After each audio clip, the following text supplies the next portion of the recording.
This is a video response to SaltyShellback. I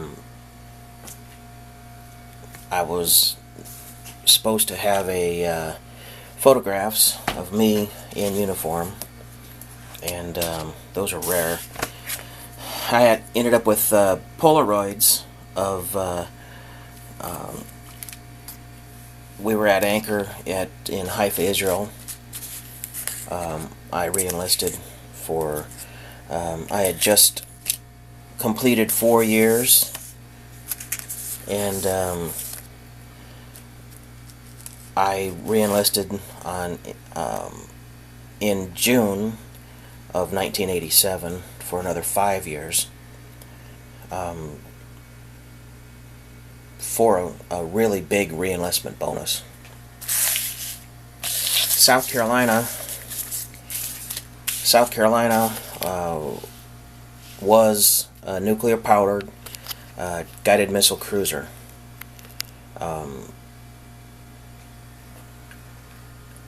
And they've decommissioned it now, and they've cut it up completely into scrap iron, took the reactors out, and the ship is no more.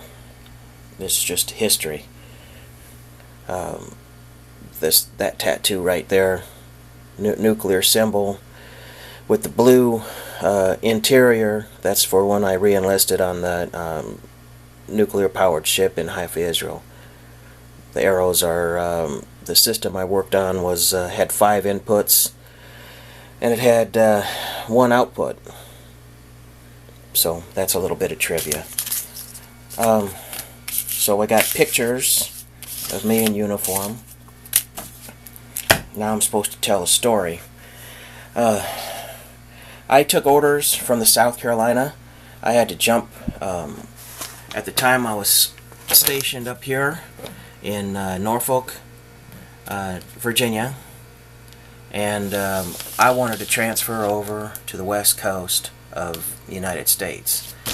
But the United States Navy decided it was too expensive to put me and my sea bag on an airplane and fly me across the United States.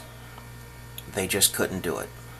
Cost too much money to do that. So in order to get from East Coast to West Coast, I had to take orders to a ship called the Sphinx, USS Sphinx, clear down here in the Panama Canal.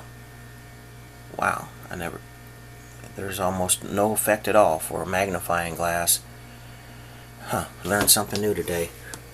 Alright, so Sphinx was stationed down here in Panama Canal. Officially it was up here in Key West, but I spent a year down here in the Panama Canal patrolling this stretch of coastline right here.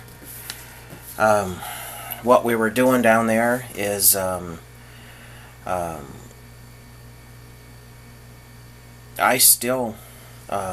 the time limit on my security debriefing still hasn't run out, so I really can't tell you. And I'm not entirely sure that what I believe we were doing down there is what we were actually doing. But I sent in messages. I don't know if you can see it or not. The lions on my arm and the propeller show the name of the operation that we were doing down there. It's called Agile Lion, Jittery Prop. So after a year on the Sphinx, I went to USS Princeton. And this is where the story part of the video takes over. Desert Storm. We left the States. On the way over, we bypassed Hawaii. We went directly over here to Subi Bay, Republic of the Philippines. And from there, we went through the islands.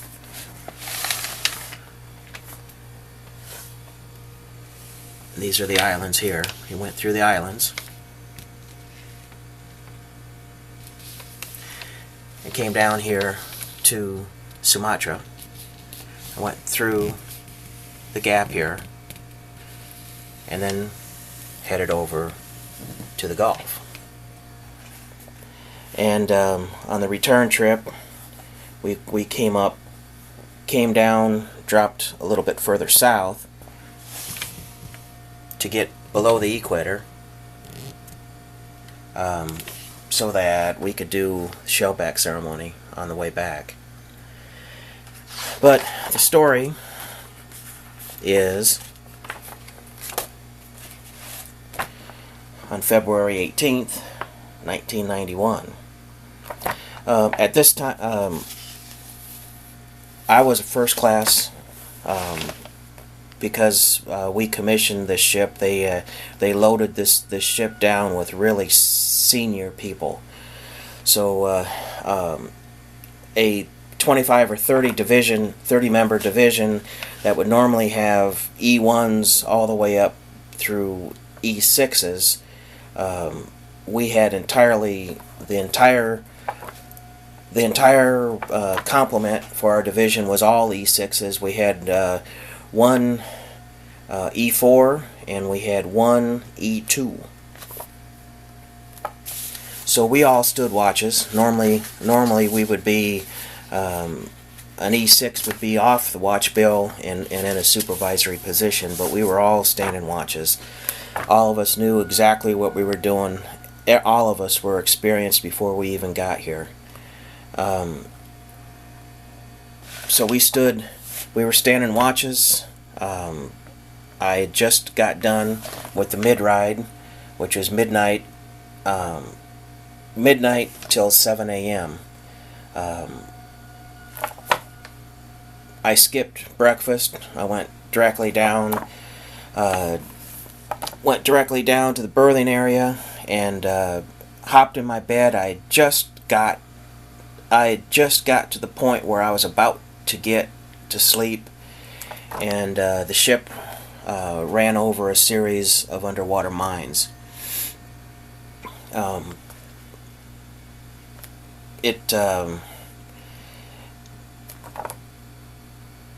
I guess there's no secret now. They were mantis magnetic influence mines. They were set to break an oil tanker completely in half.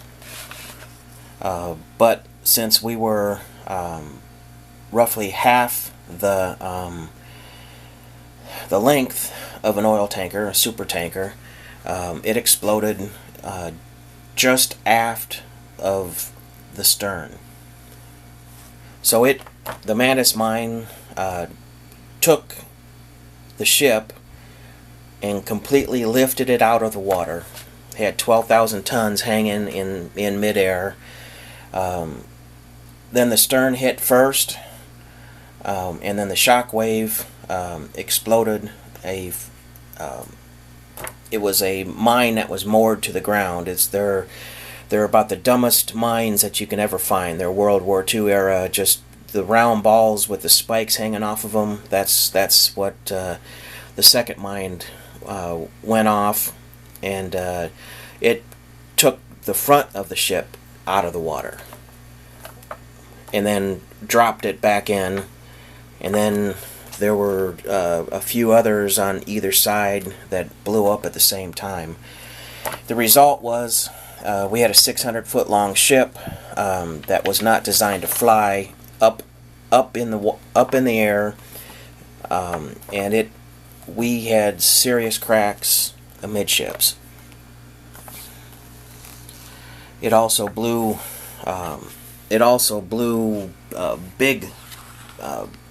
big sections out of the bottom of the ship, and we had flooding and damages in a lot of vital areas.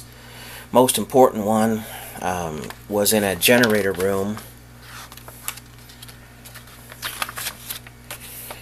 This is a picture of what it looks like when you're at general quarters for 60 hours. That's 2.5 days.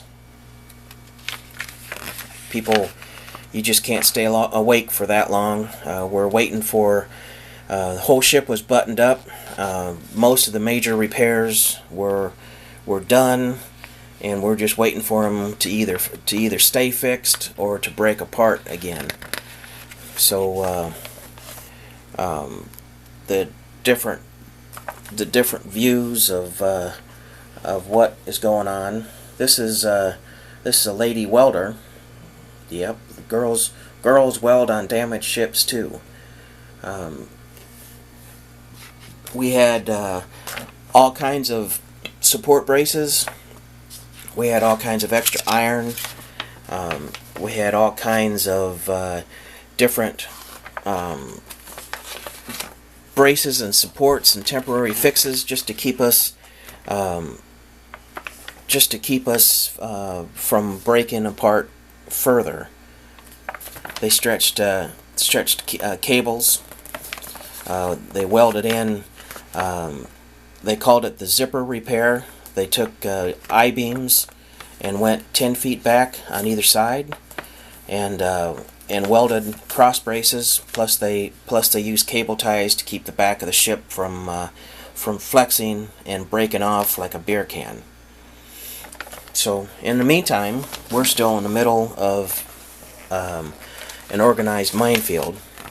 So they needed to come in and tow us out. But we were in the middle of an organized minefield. So you know, who is going to volunteer to come in and tow somebody out of a minefield when you're liable to get exploded by a minefield too? So a Canadian ship came in and gave us covering fire and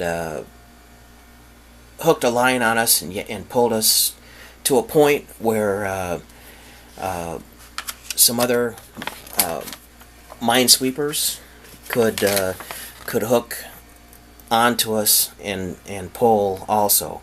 Minesweeper isn't meant to be a towboat, so they ended up having 2 minesweepers hooked to us, which was a pretty good trick because if you put 2 tow vehicles on the front of a single tow point, especially if they're floating, most of your effort is being spent trying to keep the sides of your tow vehicles from rubbing on each other. But they managed to do it. Here's a picture of us in dry dock. We're in Dubai, UAE, number 7 dry dock. There's enough room. This is the world's largest dry dock, and there's enough room in this dry dock to put 14 more ships this size in there. You have to stack them in different directions, but you could put 2 rows of 7, and then you could put 2 more sideways in different parts. So yeah, that's pretty good. This is the side of the ship from the outside, and that's an electrical switchboard. The night before we encountered the mines, we refueled. We were at 99% fuel capacity. The way Navy ships handle fuel, fuel floats on water, so when the fuel tank is full, all of the outlets for the fuel tank are at the top of the tank. There's a valve called the seawater compensating valve. As the engine draws fuel out, the valve senses that the pressure's off, and it'll refill the tank with seawater at the bottom. The mine blast knocked the lid off of a man cover. which was exactly what the man cover was supposed to do. It was supposed to blow the lid off so it doesn't become a pressurized bomb in case of an explosive accident. But the manhole cover was in the middle of a generator room. So we had three gas turbine generators. They were all online, and they were all operating at maximum capacity.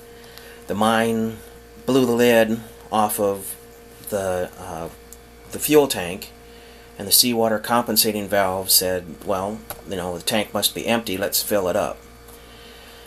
This is the switchboard that's located at the back end of one of the generators. They stopped the fuel. They got the generator stopped and the electricity removed from the room when the fuel got to this level right here. Inside that cabinet, right below these switch panels right here, is the main bus for the generator. There was 6 inches. The fuel line stopped 6 inches below the main bus contacts right here. So, yeah, it was bad, but it could be a lot worse. But after ship cost $1.3 billion with a B to construct. This day there was $750 million with an M damages done, and the ship is still afloat and operating today.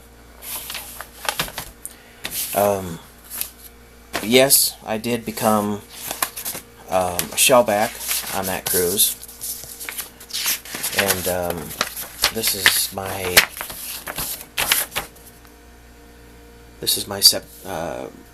citation, and here's the POD telling all of the activities that we went through, and what all of the naughty and bad things that they made us all do that day. But I'm glad I went through it. This is a piece of steel that the shipyard cut out of the actual plates that were damaged by the mines. They cut us all out an anchor and handed it to us. I painted mine up a little bit. I also put that same shape right here. They're hard to see right now. After they fade out a little bit, it'll be better. One side of the anchor has got the ship's commissioning date, because I am a plank owner on the Princeton, and the other side has the date of the mine strike. So here's my story. It's a little long, but it's my story. I hope this counts.